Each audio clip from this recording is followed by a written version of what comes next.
और बड़ी जानकारी देते हैं आपको, ट्रंप का 48 घंटे का अल्टीमेटम खत्म होने वाला है। वहीं ईरान ने अमेरिका के साथ बातचीत के दरवाजे बंद कर दिए हैं।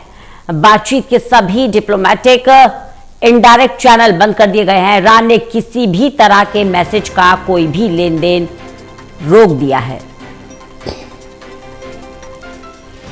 ट्रंप की सबसे बड़ी धमकी, ईरान में आज रात खत्म हो जाएगी एक सभ्यता जिसे वापस नहीं लाया जा सकेगा। ट्रंप की डेडलाइन पूरी होने से पहले ही यूएस और इजराइल ने अटैक कर दिया। ईरान के खार पर ताबड़तोड़ हमले किए गए हैं। रेलवे लाइन को निशाना बनाया गया है।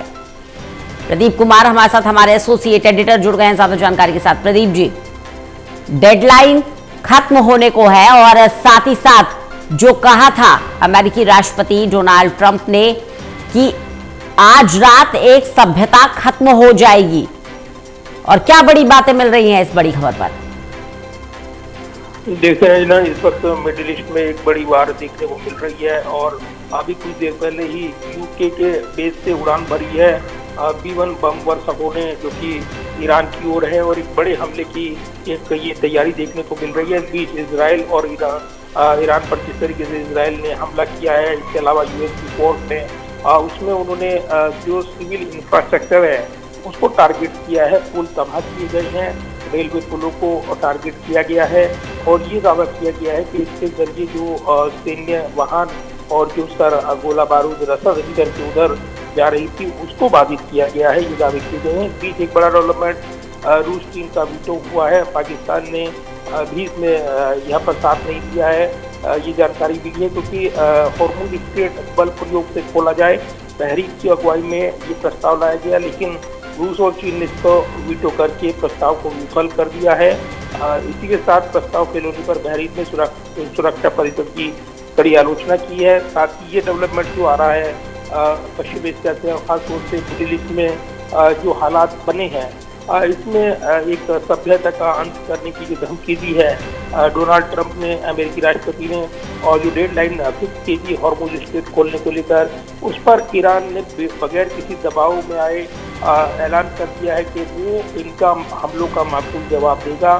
कुछ देर पहले ही ईरान के सैन्य बल के जो प्रवक्ता हैं उनकी ओर से बयान जारी किया गया है कि अमेरिका को इसका जवाब मिलेगा। अब क्या ये सामरिक बल की ताकत जो ईरान की ओर से देखने को मिल रही है, उसमें क्या नया एड ऑन होगा, क्या नया ईरान की ओर से पलटवार रहेगा, ये बड़े चौंकाने वाली जानकारी मिलेगी। लेकिन जिस तरीके से यहाँ पर ये युद्ध चल रहा है, इसमें आज की रात क़यामत की रात बताई जा रही है। अगर इसको सीधे सरल भाषा में कहें तो ये निश्चित तौर जी प्रदीप जी, लेकिन देख रहे हैं कि प्रदीप जी, एक बड़ी बात है यहाँ पर कि ईरान भी साफ कह चुका है कि ऐसा जवाब देंगे कि जिसे आप भूल नहीं पाओगे। ईरान का बकायदा पलटवार है, इसराइल पर पहली बार बाइपॉड लॉन्चर से वार किया है। क्या मानकर चले कि डोनाल्ड ट्रंप जितना आसान समझ रहे हैं, ईरान के अस्तित्व को मिटाना इतना आसान है नहीं? देखिए, बिल्कुल, और IRGC ने भी आज रात ट्रंप अमेरिका को तैयार रहने को कहा है। ये बयान ही अपने आप में जाहिर कर रहा है कि हो सकता है उनके हथियारों के तर्कश में कोई बड़ा हथियार है, जिसके जरिए डिएगो गार्सिया की ओर जब उन्होंने मिसाइल दागी थी, ये दावे किए गए थे, जो कि करीब 4000 किलोमीटर से ज़्यादा की रेंज में थी, लेकिन उस पर जो टारगेट हिट करने की कोशिश की थी उसने पूरी दुनिया को चौंका दिया था। तो अभी बैलिस्टिक मिसाइल, नए नए जखीरे जो ईरान के सामने आए हैं, और जिस तरीके से अब उस पर वार हो रहा है, वो निश्चित तौर पर इसका जोरदार जवाबी पलटवार करेगा। जो यूएस के ठिकाने हैं वो लगातार टारगेट पर बने हुए हैं। पहले ही खाड़ी देशों ने वीडियो और जो जानकारी है वो शेयर करने पर रोक लगाई है, प्रतिबंध लगाया है, लेकिन जबरदस्त नुकसान इजराइल में भी, तेल अवीव में देखने को मिला है, जो राजधानी है वहाँ पर जो ईरान ने मिसाइलें दागी हैं। बीच यहाँ पर अरब सागर में America class amphibious assault ship पर जो USS त्रिपोली का डेक शूट है, उस दौरान वीडियो जारी किए गए हैं। US मरीन ने हथियार चलाए हैं, और ये लिखते हुए अमेरिकी सेना ने सेंट्रल कमांड के फोटोज को अभी जारी किया है। तो क्या ये जमीनी कार्रवाई की तैयारी है? मेरीन कमांडो उस क्षेत्र में बने हुए हैं, जिस तरीके से खार्किव पर जो कब्जाने की बात पहले से चर्चा में थी, इससे यहाँ पर ईरान को एक बड़ा झटका दे सकता है अमेरिका, ये कहा जा रहा था। लेकिन जो कब्जे की बात है और जमीनी मरीन कमांडो को भेजने की बात है, वो निश्चित तौर पर काफी भयावह स्थिति पैदा कर सकते हैं इस क्षेत्र को लेकर।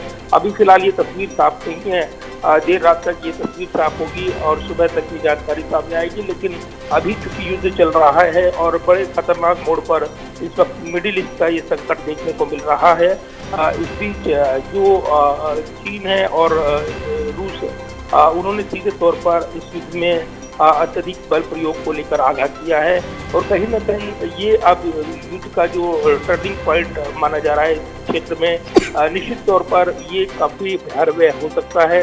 इस तरह के युद्ध विशेषज्ञ अनुमान लगा रहे हैं। तो फिलहाल अभी ये तस्वीर साफ नहीं है रंजना की कितना नुकसान यहाँ पर अलग अलग पक्षों को हो सकता है। फिलहाल बातचीत के चैनल को लेकर ये जानकारी जरूर आई थी कि बातचीत तमाम बंद हुई है ईरान की ओर से, लेकिन दूसरे सोर्स जो दावा कर रहे हैं तो ये भी कह रहे हैं कि बातचीत पूरी तरीके से बंद नहीं हुई है।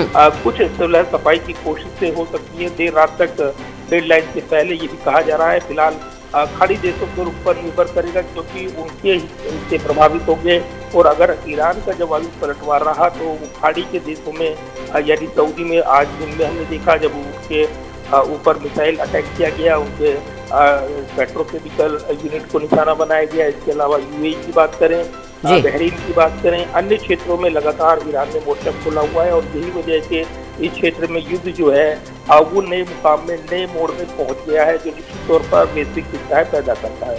चलिए, बहुत बहुत शुक्रिया प्रदीप जी हमारे साथ जुड़ने के लिए, इस जानकारी के लिए।